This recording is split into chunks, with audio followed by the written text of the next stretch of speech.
आगाज में हम बात करेंगे गजा में इसराइल की तरफ से वायलेशन की जा रही है सीज फायर की बार बार, और इजरायली फोर्सेस के ताज़ा हमलों में 13 फलस्तीनी शहीद हुए हैं आज।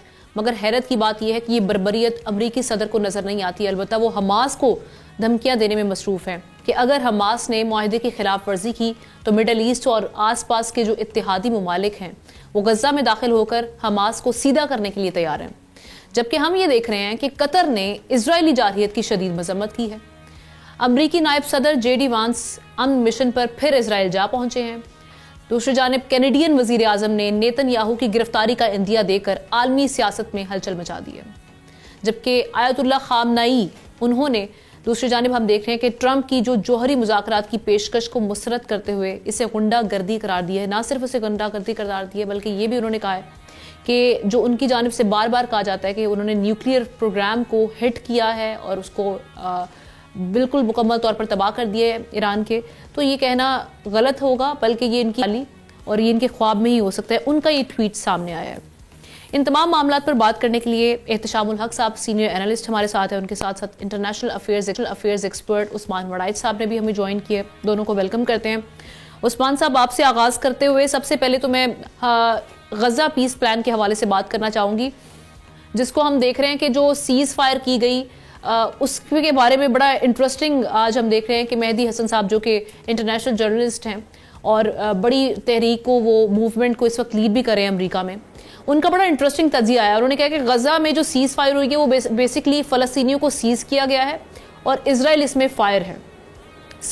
ये जो सारी सिचुएशन बनी है, हम देख रहे हैं कि जैसे ही हॉस्टेजेस रिलीज हुए उसके फौरी बाद हमने देखा कि अब ट्रंप साहब के भी पैंतरे बदल रहे हैं और इजराइल की जानिब से बार बार वहां पर वायलेशंस की जा रही है और धमकाया हमास को जा रहा है। तो इसके बाद आप क्या बनते हुए वहां पे सूरत हाल देख रहे हैं? ग्रेटर इजराइल प्लान ही उसी पर इम्प्लीमेंटेशन होगी? मेरा नहीं ख्याल, हम जो है ना we are reading too much into it. लेकिन ये बात है कि जो इजरायली जारहियत है वो मुसलसल जो है बेलगाम हम देख रहे हैं, ना फ़लस्तीनियों को अमन मैसर है, ना वहाँ पे इमदाद, और रोज़ाना की बुनियाद के ऊपर वहाँ पे सीज़ फायर को मसाइल दरपेश है। लेकिन मैं इसको थोड़ा डिफरेंट तरीके से देखता हूँ। जिस तरीके से फॉलो अप करने के लिए वहाँ पे पहले टच डाउन किया विटकॉफ ने और जेरेड कुशनर ने, और दूसरे दिन कल पहुंचे वहाँ के ऊपर JD वांस है, और मेरे ख्याल में वो फोर्स कर रहे हैं, मजबूर कर रहे हैं नेतन्याहू को कि वो सीज फायर को बहाल रखें। याद रखें कि अमेरिकन को, पर्टिकुलरली वहाँ की एडमिनिस्ट्रेशन को कोई गरज नहीं है फ़लस्तीनियों की ज़िंदगी से।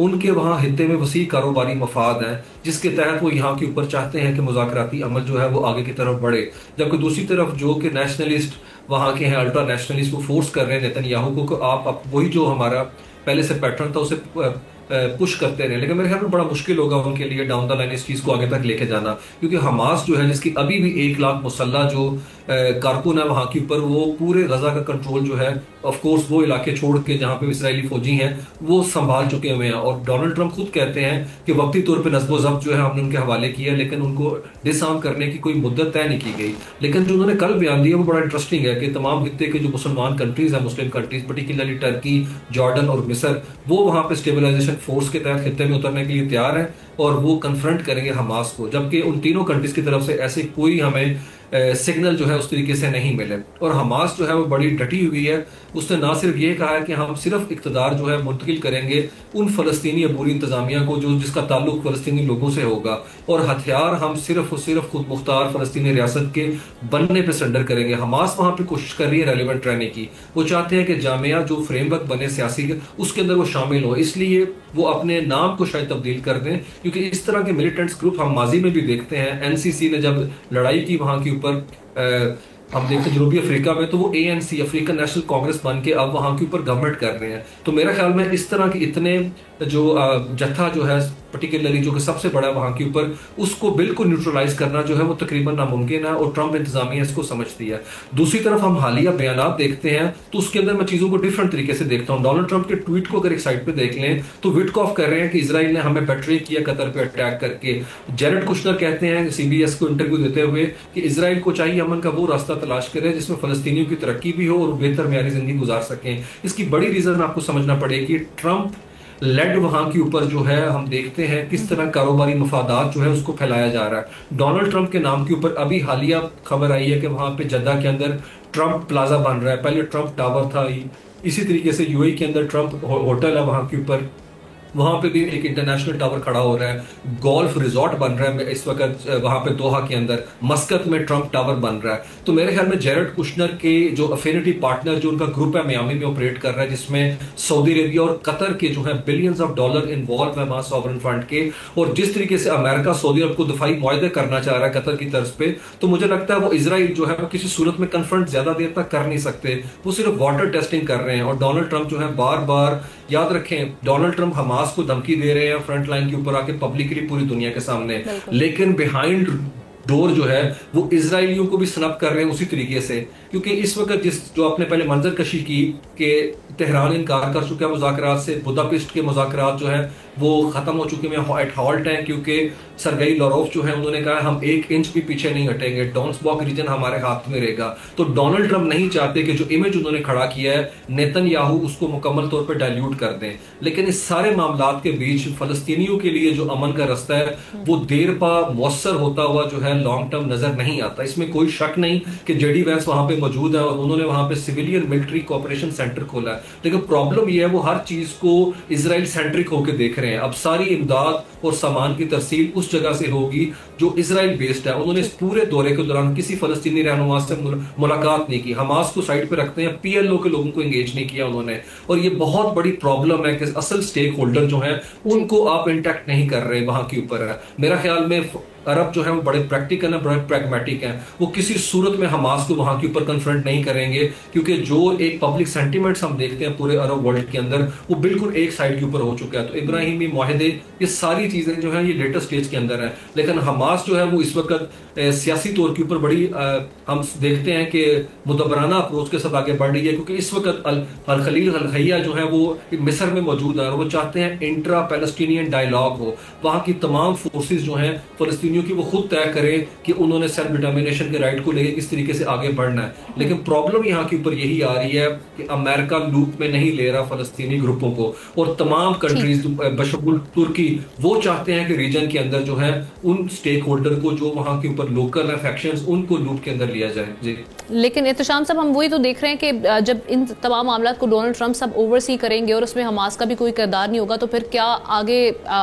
ये जो सीज फायर है ये लास्ट कर पाएगी? और जो जिस तरह से उस्मान साहब कह रहे हैं कि उनको कोई लॉन्ग टर्म सोल्यूशन अभी नहीं दिखाई दे रहा, गजा की उनकी तकालीफ कम होती हुई दिखाई नहीं दे रही। साथ ही साथ इसके साथ ही एड ऑन कीजिएगा जो हम ईरान वाला मामला भी डिस्कस कर रहे हैं कि आयतुल्ला खामनेई पहले भी बहुत बार कह चुके हैं, लेकिन अब उन्होंने क्लियरली कहा है कि अगर आप ये समझते हैं कि आपने डिस्ट्रक्ट कर दिए हैं हमारे न्यूक्लियर वेपन प्रोग्राम को, तो ये आपकी खाम ख्याली है।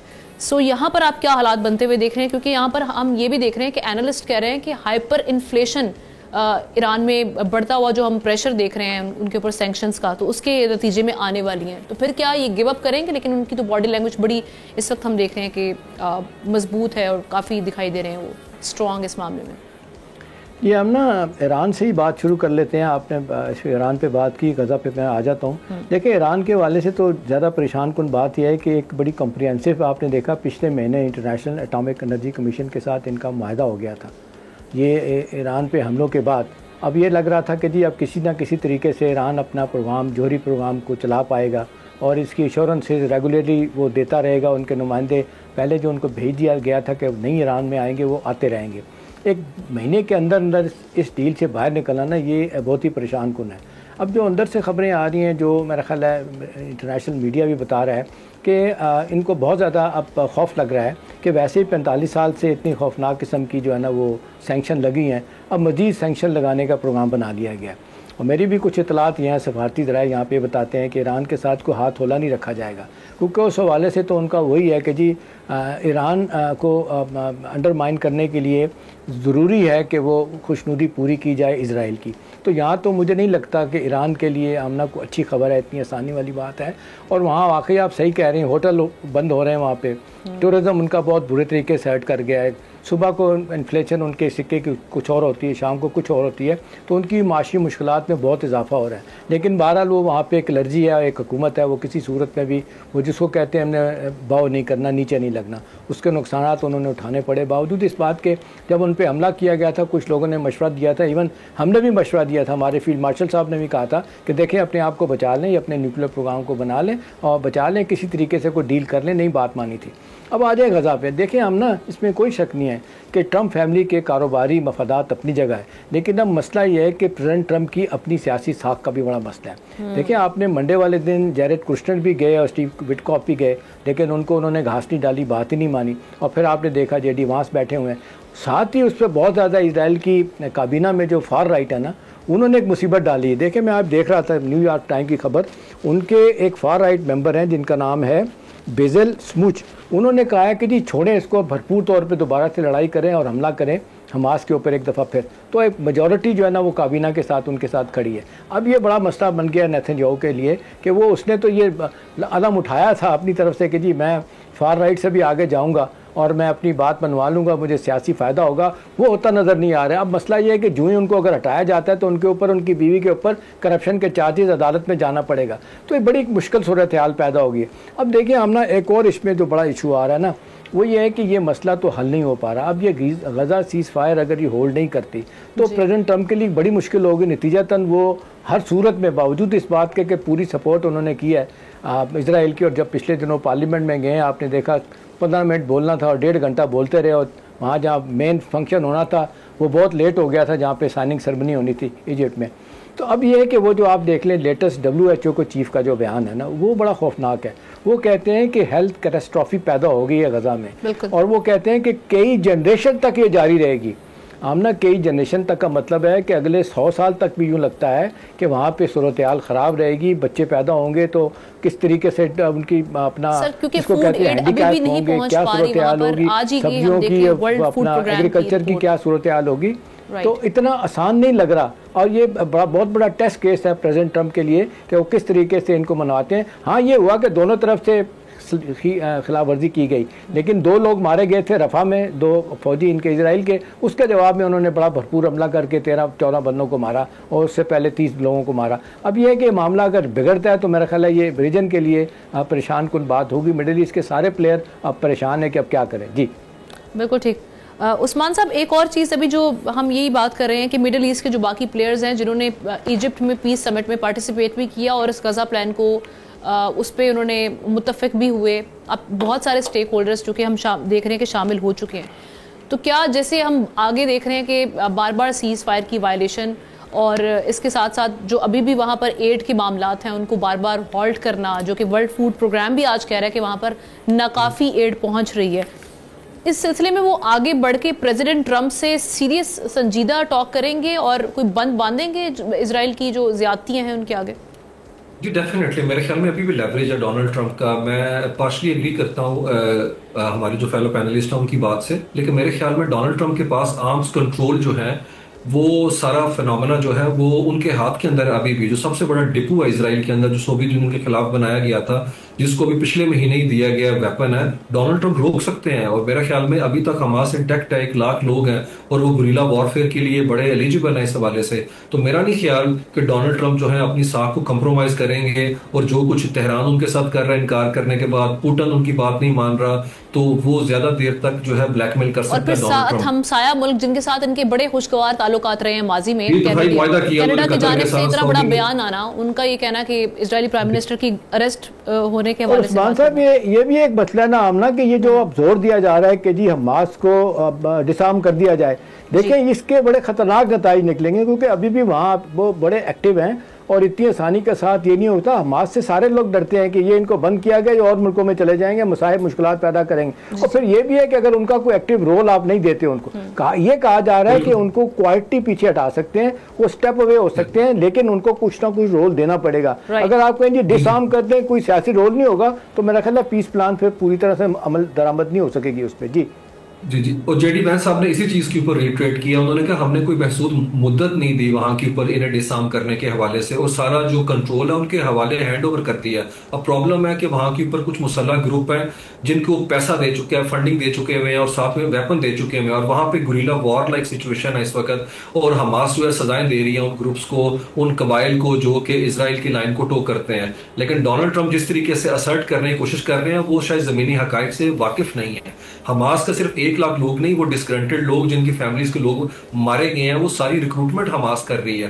प्रॉब्लम सिर्फ यही आती है कि हमास की क्यादत उस तरह से मुतहिद नहीं है, जो कि गजा से बाहर जो अल खलील अल खैया, खालिद मिशेल और जो 1-2 और लोग हैं वो उस तरीके से कम्युनिकेट नहीं कर पा रहे, और टॉप टीयर सेकंड टीयर भी उनकी एलिमिनेट हो चुकी हुई है। लेकिन डेफिनेटली हमास जो है मुस्तकबिल के अंदर सियासी फ्रेमवर्क में अपना एक बड़ा किरदार जो है वो चाहती है, और मेरे ख्याल में डोनाल्ड ट्रंप इस चीज को मुकम्मल समझते हैं कि हमास को मुकम्मल तौर पर डिसमेंटल करना इस स्टेज के ऊपर तकरीबन नामुमकिन है, एक अनार्किक सिचुएशन हो जाएगी।